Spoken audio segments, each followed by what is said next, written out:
సౌందర్యలహరి 15వ శ్లోకం.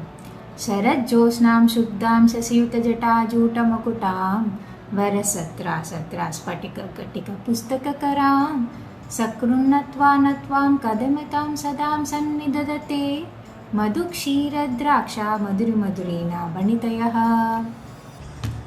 ఈ శ్లోకంలో సరస్వతి అమ్మవారి యొక్క స్వరూపాన్ని డిస్క్రైబ్ చేశారు. అమ్మవారి స్వరూపం ఎలా ఉందంట, ఒక నిండు చందమామలాగా ఉంది. ఒక నిండు చందమామను చూస్తే మనకి ఎంత సంతోషం అవుతుందో అలా ఉందంట అమ్మవారి అవతారం. నిండు చందమామలాగా తెల్లని వస్త్రాల్లో అవతారం మనకి కనిపిస్తుంది తల్లిది. అలానే ఎలా ఉందంట, జటాజూటమకుటం, జటాజూటంతో చంద్రవంకి పెట్టుకొని అమ్మవారు కూర్చొనుంది. అలాగే ఆమె చేతిలో ఒక సైడ్ మాల, ఒక చేతిలో బుక్ ఉంది. ఈ పుస్తకము, ఈ మాల నాలెడ్జ్కి ప్రతీక. అంటే ఈ అమ్మవారిని, అంటే సరస్వతి అమ్మవారిని ఎవరైతే బాగా సాధన చేస్తారో వాళ్ళకి ఆ డివైన్ నాలెడ్జ్ అనేది ఆ అమ్మవారు అనుగ్రహిస్తుంది.